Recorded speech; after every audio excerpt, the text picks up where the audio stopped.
नमस्कार बच्चों, आप लोग कैसे हैं? मैं डॉक्टर बीरेन चौरसिया आप सभी का आपके अपने यूट्यूब चैनल इको ज्ञान में स्वागत करते हैं। आज की इस क्लास में हम लोग आर्थिक विचारों के इतिहास के अंतर्गत जो हमारे पहले विचारक हैं कौटिल्य के आर्थिक विचारों का अध्ययन करेंगे। कौटिल्य के आर्थिक विचारों के अध्ययन से पहले हम लोग उनके जीवन परिचय और व्यक्तित्व के बारे में जान लेते हैं। कौटिल्य जो थे उनका अन्य नाम विष्णुगुप्त या चाणक्य भी है। ये चाणक्य के नाम से ही फेमस है। आप लोग टीवी सीरियल में भी देखे होंगे, चाणक्य के ऊपर कई सारे धारावाहिक बने हैं। तो चाणक्य थे भारतीय इतिहास के एक महान आचार्य यानी प्रोफेसर, अर्थशास्त्री और राजनीतिक थे। इनके जीवन के बारे में पूर्णतः प्रमाणित जानकारी उपलब्ध नहीं है, लेकिन सामान्यतः ऐसा माना जाता है कि वे ब्राह्मण कुल में जन्मे और तक्षशिला विश्वविद्यालय में राजनीति एवं अर्थशास्त्र के प्रोफेसर या आचार्य थे। तक्षशिला विश्वविद्यालय जो है ये आधुनिक समय में पाकिस्तान में स्थित है। ऐसा माना जाता है कि जो उस समय भारत पर नंद वंश का शासन था, उस शासन से असंतुष्ट होकर चाणक्य ने या कौटिल्य ने चंद्रगुप्त मौर्य का समर्थन दिया और उनके समर्थन की मदद से चंद्रगुप्त मौर्य ने 321 ईसा पूर्व में मौर्य साम्राज्य की स्थापना की। जो कौटिल्य है उनकी प्रसिद्ध पुस्तक अर्थशास्त्र है। अर्थशास्त्र में भारतीय आर्थिक, राजनीतिक एवं प्रशासनिक चिंतन का विस्तृत विवरण दिया गया है। इसे दुनिया का सबसे प्राचीन राजनीतिक ग्रंथ भी कहा जाता है। कौटिल्य ने अर्थ को बहुत अधिक महत्व दिया है। जो उस समय भारत में 4 पुरुषार्थ थे: धर्म, अर्थ, काम और मोक्ष। इसमें कौटिल्य ने अर्थ को बहुत अधिक महत्व दिया है। उनका कहना था कि जो अर्थ है ये सबसे महत्वपूर्ण है, धर्म और काम इस पर निर्भर है। इसीलिए उन्होंने आर्थिक गतिविधियों को संपदा का मूल माना है। तो अब हम लोग कौटिल्य के अर्थशास्त्र की परिभाषा की चर्चा करेंगे। तो कौटिल्य क्या कहते हैं? अर्थ मनुष्य के जीवन की वृत्ति का आधार है और अर्थशास्त्र वह विज्ञान है जो पृथ्वी से पालन तथा प्राप्ति का विचार करता है।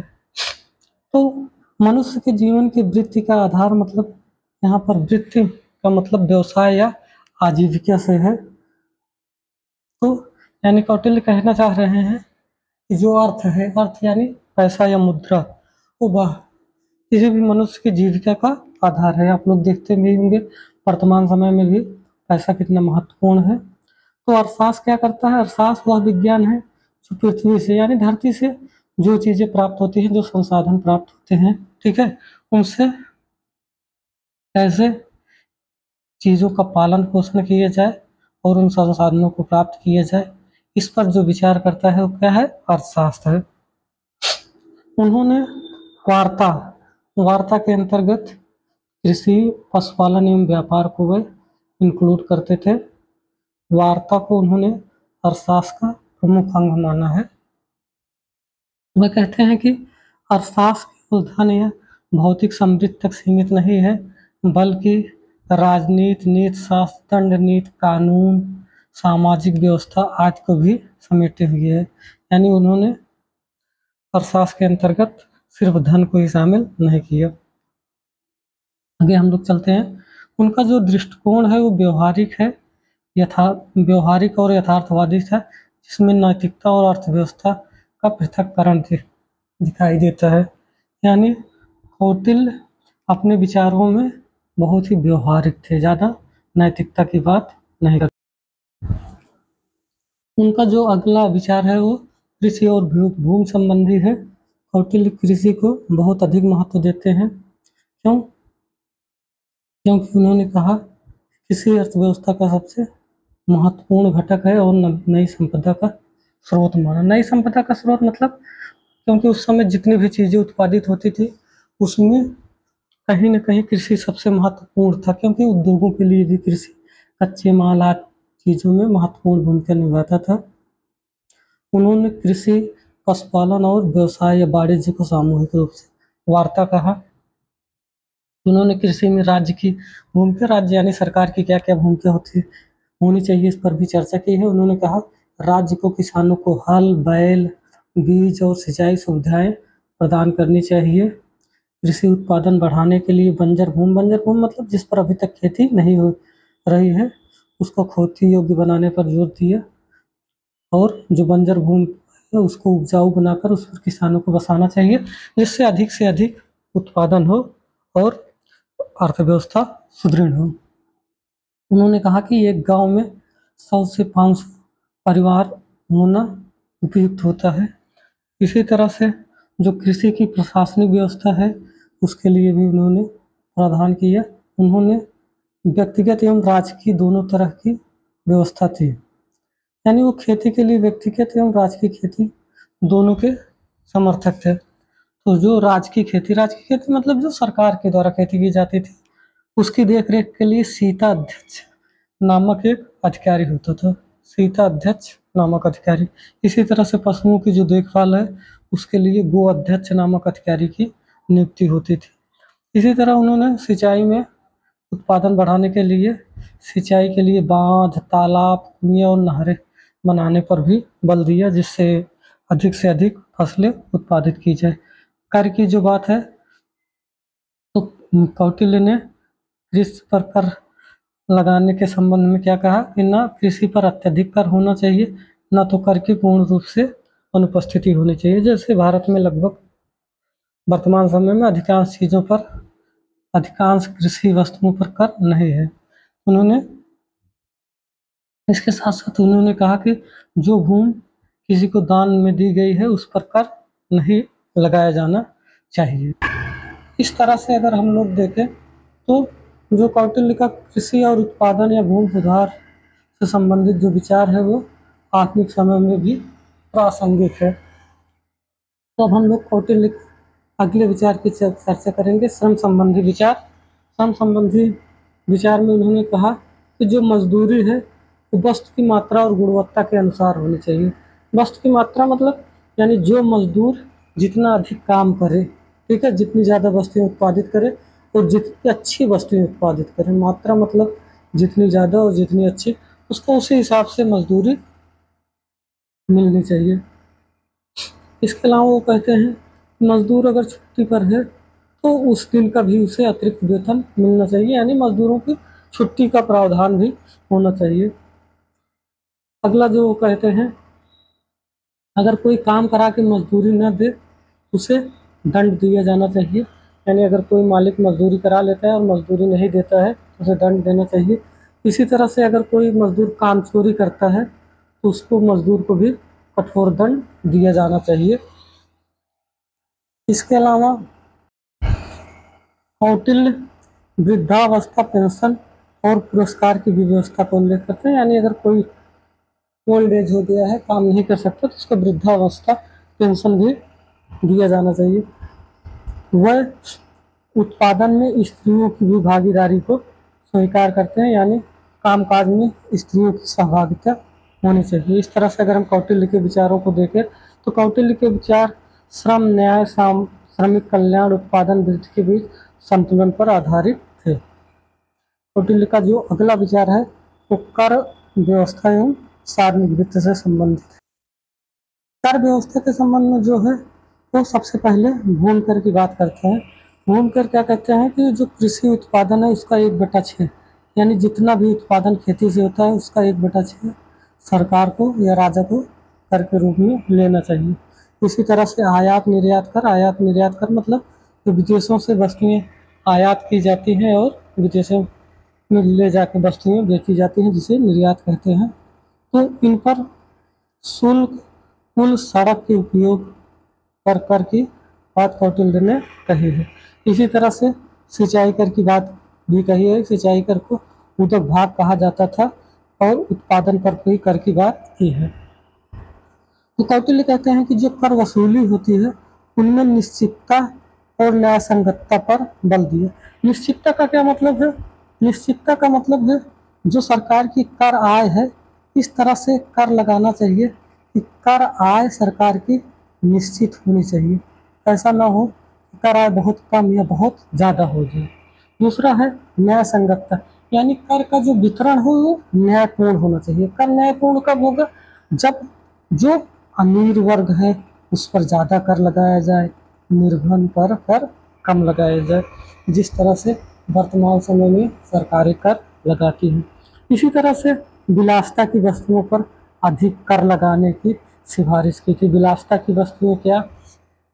जो लग्जरियस गुड हैं, जैसे महंगी गाड़ियाँ, महंगी घड़ियाँ, महंगी कारें, ये चीज़ें हैं, इन पर ज़्यादा कर लगाने की बात है। इसके अतिरिक्त कौटिल्य कहते हैं अगर कोई कर नियम का उल्लंघन करता है यानी कर चोरी करता है उसके लिए कठोर दंड की भी व्यवस्था होनी चाहिए। तो जो राजस्व व्यय के क्रम का कौटिल्य निर्धारण करते हैं वो कहते हैं कि रक्षा पर सबसे ज़्यादा व्यय किया जाता है। ये रक्षा के बाद प्रशासन, प्रशासन मतलब जो राज्य को संचालित करने के लिए खर्चे हैं। इसके अलावा भंडार प्रबंधन पर व्यय होना चाहिए और जो पैसा बचे उसे वो उसमें संचय करके यानी इकट्ठा करके रख दिया जाना चाहिए। इस तरह से अगर हम लोग कौटिल्य का कार्यतंत्र देखें तो आधुनिक वित्तीय नीतियों की एक झलक देता है। जो बैलेंस बजट है, बैलेंस बजट का मतलब संतुलित बजट है आधुनिक समय में, उसकी और प्रोग्रेसिव टैक्सेशन। प्रोग्रेसिव टैक्सेशन का मतलब होता है प्रगतिशील करारोपण। प्रगतिशील करारोपण के अंतर्गत क्या होता है? जैसे जैसे लोगों की आय बढ़ती है वैसे वैसे कर की दर बढ़ जाएगी, यानी आय बढ़ने पर कर दर भी बढ़ जाएगी। अगला जो विचार है वो व्यापार संबंधी विचार। कौटिल्य क्या थे? मिश्रित अर्थव्यवस्था के समर्थक थे। तो अर्थव्यवस्था को अगर हम लोग देखना चाहे तो तीन तरह की अर्थव्यवस्थाएं होती हैं। एक होती है समाजवादी।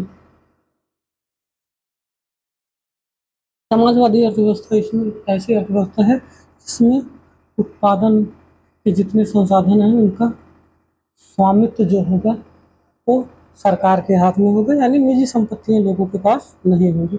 दूसरा पूंजीवादी व्यवस्था है। पूंजीवादी व्यवस्था में जितनी भी संपत्तियां होंगी वो निजी हाथों में होगी। मिश्रित अर्थव्यवस्था जो है वो समाजवादी और पूंजीवादी का दोनों का कॉम्बिनेशन है। जैसे भारत एक मिश्रित अर्थव्यवस्था है, उसके बाद अगर रसिया देखा जाए जो सोवियत संघ था वो एक समाजवादी अर्थव्यवस्था थी, और अमेरिका या पश्चिमी यूरोपीय देश जो है ऐसा माना जाता है कि ये पूंजीवादी अर्थव्यवस्था है। तो कौटिल्य जो है इन्होंने पूंजीवादी अर्थव्यवस्था का समर्थन किया जिसमें राज्य और निजी क्षेत्र दोनों शामिल होंगे। इसके अलावा उन्होंने राज्य के नियंत्रण की बात की। जब राज्य का नियंत्रण आएगा तो इसका मतलब है कि तो पूंजीवादी अर्थव्यवस्था का कुछ अवशेष उसमें है। तो क्या कहते हैं? व्यापार पर राज्य का कड़ा नियंत्रण होना चाहिए। एक पद होता था पणय अध्यक्ष जो मूल्यों को नियंत्रित करता था। नियंत्रित मूल्य से अधिक लेने पर भारी दंड का प्रावधान था, यानी मार्केट में जो वस्तुओं की कीमत होगी वो निर्धारित कर दी जाएगी। इसी तरह से लाभ का विनियमन, यानी एक सीमा से ज़्यादा आप लाभ किसी वस्तु पर नहीं ले सकते। जो देसी माल है यानी देसी सामान पर 5% और विदेशी सामान पर 10% लाभ की सीमा निर्धारित की गई थी। कितनी अच्छी व्यवस्था थी आप लोग देखिए। इसी तरह से व्यापार, विदेशी व्यापार के विषय में उनका विचार है। उन्होंने आप आयातों को प्रोत्साहित किया। आयात मतलब दूसरे देश से जो व्यापारी आए वो अपने देश में आराम से सामान बेच सके। उन्होंने विदेशी व्यापारियों को सुविधाएं दी और कुछ आवश्यक वस्तुओं पर आयात कर माफ कर, मतलब आके बेचो, अगर कोई जब बहुत जरूरी चीज है उस पर आयात कर भी माफ था। नाप तौल की शुद्धता है कोतवा अध्यक्ष नामक एक अधिकारी की नियुक्त होती थी। इस तरह से अगर हम लोग देखें कौटिल्य ने एक मिश्रित अर्थव्यवस्था का मॉडल प्रस्तुत किया जिसमें राज्य और निजी दोनों व्यापार सक्रिय थे परंतु राज्य का कड़ा नियंत्रण था। जैसे भारत आधुनिक समय में एक मिश्रित अर्थव्यवस्था है तो उसकी झलक कौटिल्य के विचारों में दिखती है। अगला उनका जो विचार है वो यातायात और संचार से संबंधित है। कौटिल्य ने व्यापार व्यापार और प्रशासन के लिए सड़क, सेतु और जल मार्ग और यातायात व्यवस्था को अनिवार्य बताया। यानी उन्होंने कहा कि सड़क अच्छी होनी चाहिए, पुल बने होने चाहिए, जो जल मार्ग है वो भी अच्छा होना चाहिए। तो इसके अलावा उन्होंने सैनिक, व्यापारिक और प्रशासनिक कारणों से सड़कें सुरक्षित और सुगम होनी। सुरक्षित मतलब ऐसा ना हो कि आप सामान एक जगह से दूसरी जगह ले जा रहे हैं, कोई लूट ले। सुगम का मतलब सड़कें टूटी फूटी नहीं होनी चाहिए, जिस पर आसानी से चला जा सके। इसी तरह से टोल टैक्स एवं पुल कर की व्यवस्था राजस्व का स्रोत है। यानी अगर आप लोग किसी सरकार सड़क पर चल रहे हैं तो आपको अच्छी सड़क पर चल रहे हैं तो कर देना पड़ सकता है। जैसे आधुनिक समय में आप लोग देखते होंगे जितने एक्सप्रेस बने हैं टोल टैक्स लगता है। इसी तरह से पुल कर भी जो नए पुल बनते हैं उन पर कर देना पड़ता है। इसी तरह से संचार की व्यवस्था है, यानी उस समय तो मोबाइल फ़ोन, टेलीफोन ये तो था नहीं, तो संचार की व्यवस्था क्या होती थी? डाक डाक की तरह जैसे है वैसे, तो इसलिए गुप्तचर होते थे और दूत प्रणाली पर बल दिए। इस तरह से अगर हम लोग देखें आर्थिक अर्थव्यवस्था के इंफ्रास्ट्रक्चर डेवलपमेंट की नींव कौटिल्य के विचारों में दिखती है। जो हम कौटिल्य का अगला विचार है वो मुद्रा एवं बैंकिंग से संबंधित है। कौटिल्य के समय में मुद्रा टकसालें थी और लक्षणाध्यक्ष नामक अधिकारी सिक्कों का निर्माण करता था। चांदी के सिक्के को पड़ कहा जाता था तथा तांबे के सिक्के भी प्रचलन में थे। लक्षणाध्यक्ष निर्माण करता था, जो रूपाध्यक्ष नामक अधिकारी था वो मुद्रा निर्माण एवं उसकी शुद्धता की देख रेख करता था। अगर कोई नकली सिक्के बनाता था, नकली सिक्कों पर कड़े दंड का प्रावधान था। लेन देन और कराधान में मुद्रा का प्रयोग अनिवार्य था। तो अगर हम लोग देखें कौटिल्य का यह विचार आधुनिक मुद्रा प्रबंधन और प्रिंटिंग प्रेस सिस्टम की प्रारंभिक झलक दिखता है। कौटिल्य का जो अगला विचार है वो खनन एवं उद्योग से संबंधित। तो कौटिल्य ने उद्योग में राजकीय उद्योग, राजकीय मतलब जो सरकार के नियंत्रण में, जैसे वस्त्र, हथियार और व्यक्तिगत उद्योगों का उल्लेख किया। सरकारी कारखानों के प्रबंधन सूत्राध्यक्ष और रथाध्यक्ष, यानी जो वस्त्र बनाते थे उसका जो सरकारी कर्मचारी प्रबंधन करता था उसे सूत्राध्यक्ष, और जो रथ बनाते थे उनको रथाध्यक्ष नामक अधिकारी करते थे। खनन को राज्य का एक अधिकार बताया गया था। खनन का मतलब कोई भी खनिज संपदा जो जमीन से खोजी जाएगी उस पर राज्य का एक अधिकार होगा। सोना, चांदी, तांबा, लोहा, शीशा, रत्न आदि खनिजों पर विशेष ध्यान दिया गया। जो अकाराध्यक्ष अधिकारी था वह खनन विभाग का प्रमुख था। उद्योग एवं कुटीर उद्योगों को भी राज्य का संरक्षण था, यानी छोटे उद्योग थे जो उन पर भी राज्य का नियंत्रण था। इस तरह से कौटिल्य ने राजकीय उद्योगों और खनन नीति को की एक सुव्यवस्थित रूपरेखा प्रस्तुत की। अगला जो उनका विचार है वो सामाजिक सुरक्षा और कल्याणकारी दृष्टिकोण से है। तो इसका मुख्य उद्देश्य क्या था? कौटिल्य का मानना था कि राजा की खुशी में ही प्रजा की खुशी निहित है। ठीक है, तो उनका मुख्य उद्देश्य सामाजिक कल्याण में वृद्धि करना था। इसके लिए सामाजिक सुरक्षा का प्रावधान किया गया था। कौटिल्य कहते हैं राज्य का कर्तव्य था कि वह गरीबों, वृद्धों, कमजोरों और बेरोजगारों की रक्षा करे, अनाथ, विधवा, वृद्ध और असहाय को भरण पोषण की व्यवस्था करे, श्रमिकों के लिए पेंशन और पुरस्कार। इसी तरह से नियंत्रण करते थे कि सब लोग सामान खरीद सके, इसके लिए मूल्य नियंत्रण, मिलावट पर रोकथाम, ब्याज दर का विनियमन, गरीबों के लिए धर्मार्थ संस्थाओं की स्थापना जैसे सुझाव दिए थे। अकाल, आपदा या युद्ध के समय राहत कार्य हेतु भंडार प्रबंधन पर बल दिए गए। इस तरह से हम लोग देखें तो यह कौटिल्य को केवल अर्थशास्त्री ही नहीं बल्कि कल्याणकारी राज्य के प्रवर्तक भी सिद्ध करता है।